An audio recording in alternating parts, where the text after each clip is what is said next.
All right, we want to take you straight to Philadelphia, where Hillary Clinton is about to address her supporters there in Pennsylvania. Clinton, of course, victorious in the Democratic primaries, we've told you.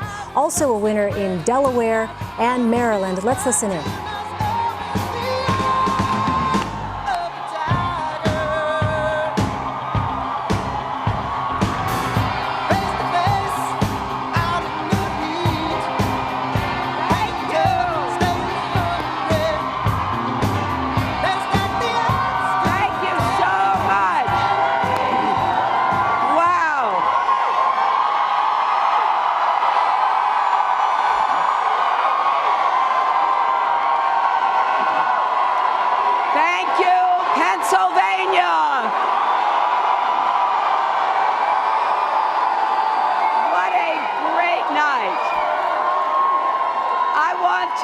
I want to thank everyone. I want to thank everyone.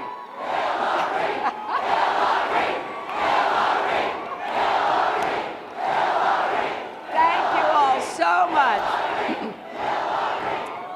Wow. I just want to thank all of you, everyone who came out to vote here in Pennsylvania and across Maryland and Delaware, Connecticut, Rhode Island. I am so grateful to all our volunteers, our organizers, our community leaders, everyone who worked their hearts out. And I want to thank the leaders here in Pennsylvania. Thank you, Governor Wolf. Thank you, Senator Casey. Thank you, Congressman Cartwright. And thank you so much, Mayor Kinney, for your great help. And of course, I want to thank the 42nd President of the United States, my husband.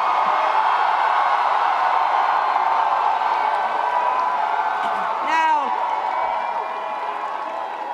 with your help, we're going to come back to Philadelphia for the Democratic National Convention.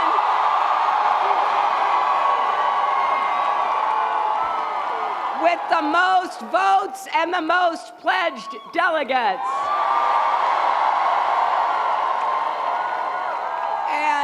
We will unify our party to win this election and build an America where we can all rise together. An America where we lift each other up instead of tearing each other down.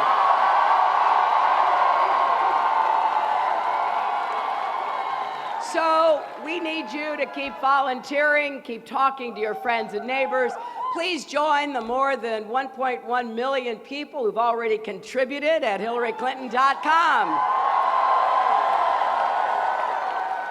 Look, I know there are still too many barriers holding too many Americans back.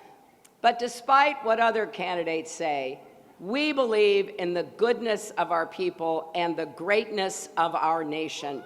And if anyone doubts that, just let them travel across this country, as I've done in this campaign the past year, hearing people's stories, learning about their struggles. Listen to the quiet determination of the working parents I met last week in Jenkintown, Pennsylvania. They are doing everything they can to provide opportunities to their children in an economy where there still aren't enough good-paying jobs. Listen to the mothers who lost children to gun violence and encounters with the police. They're turning their sorrow into strategy and their mourning into a movement for justice and dignity.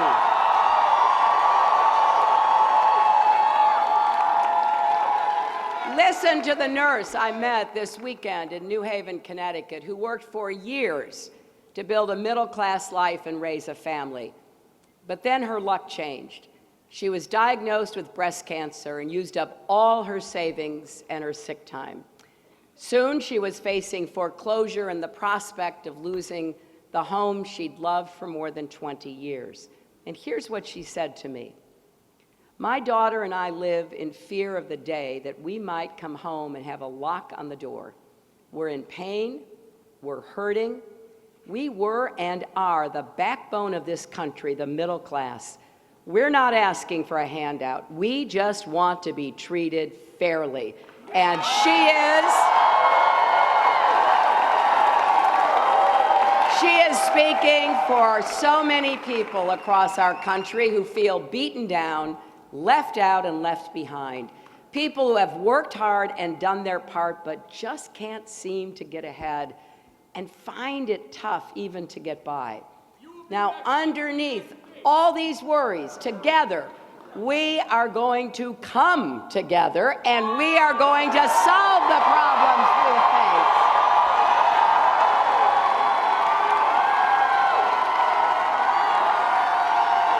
And, you know,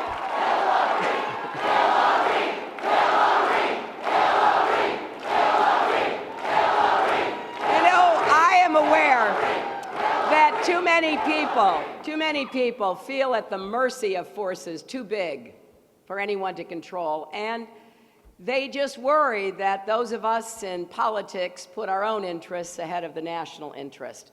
The faith that we can make things better, that we can give our kids a better future than we had, is at the heart of who we are as a nation. And it's one of many reasons that being American has always been such a blessing.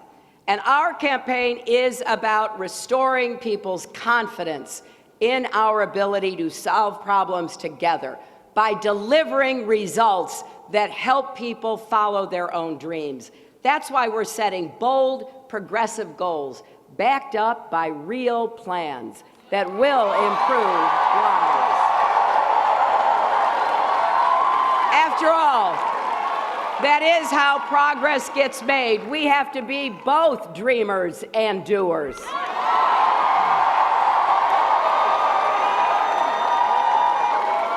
And as a great Democratic president once said, there's nothing wrong with America that can't be cured by what's right with America.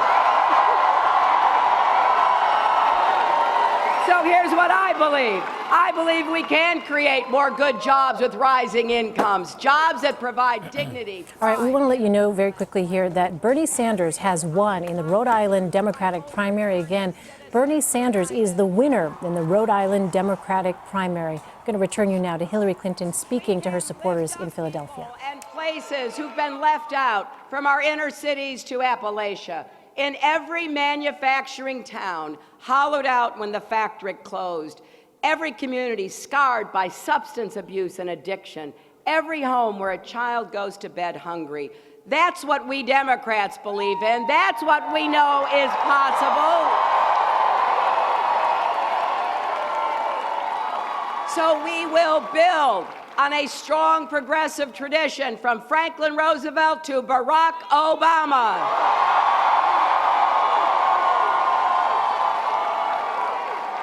And I applaud Senator Sanders and his millions of supporters for challenging us to get unaccountable money out of our politics and giving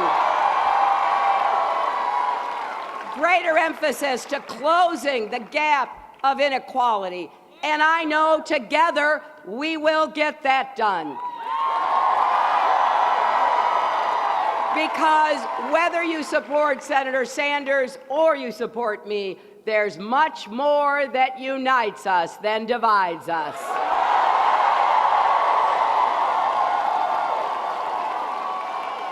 We all agree that wages are too low and inequality is too high, that Wall Street can never again be allowed to threaten Main Street, and we should expand Social Security, not cut or privatize it. We Democrats agree that college should be affordable to all, and student debt shouldn't hold anyone back. We Democrats agree that every single American should and must have quality, affordable health care.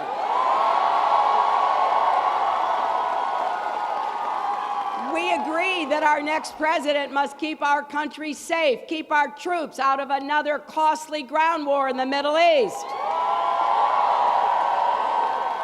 And we Democrats agree that climate change is an urgent threat.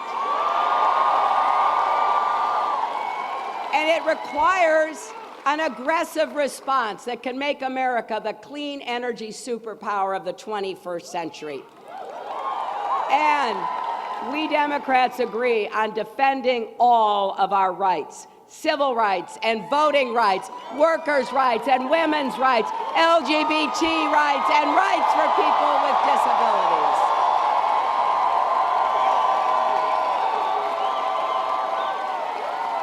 So, in this election, we will have to stand together and work hard to prevail against candidates on the other side who would threaten all those rights and pit Americans against each other.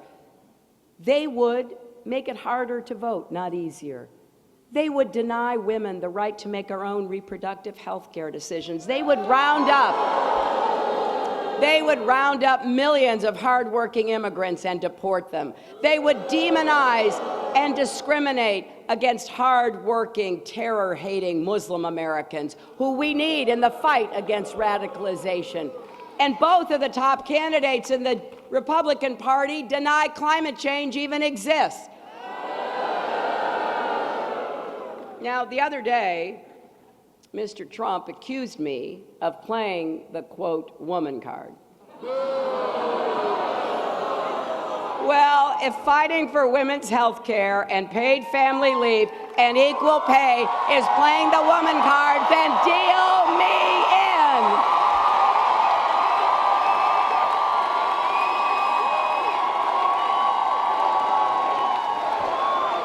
So, my friends,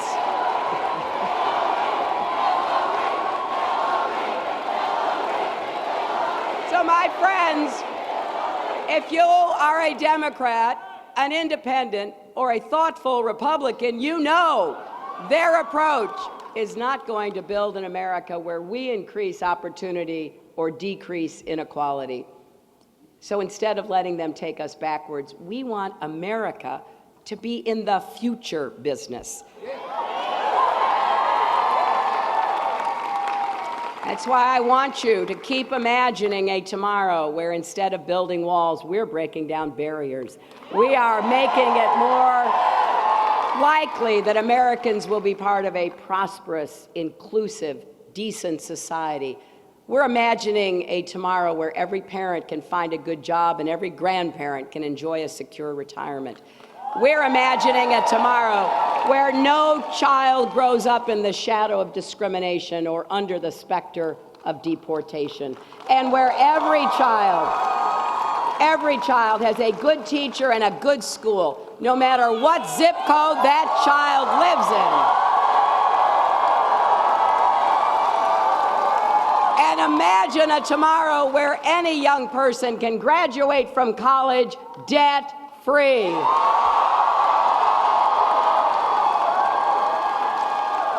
We're going to imagine a tomorrow where hard work is honored, families are supported, streets are safe, and communities are strong, and where love trumps hate.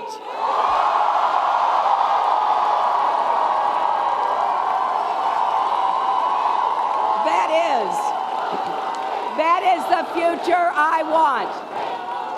I want that future for my granddaughter and for all of our children and grandchildren.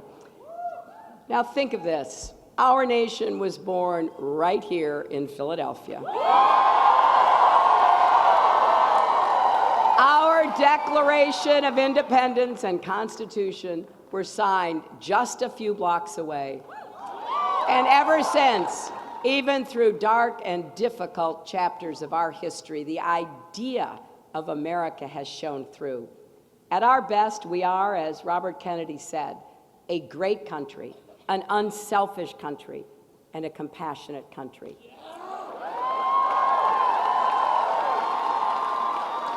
But America's greatness is not a birthright.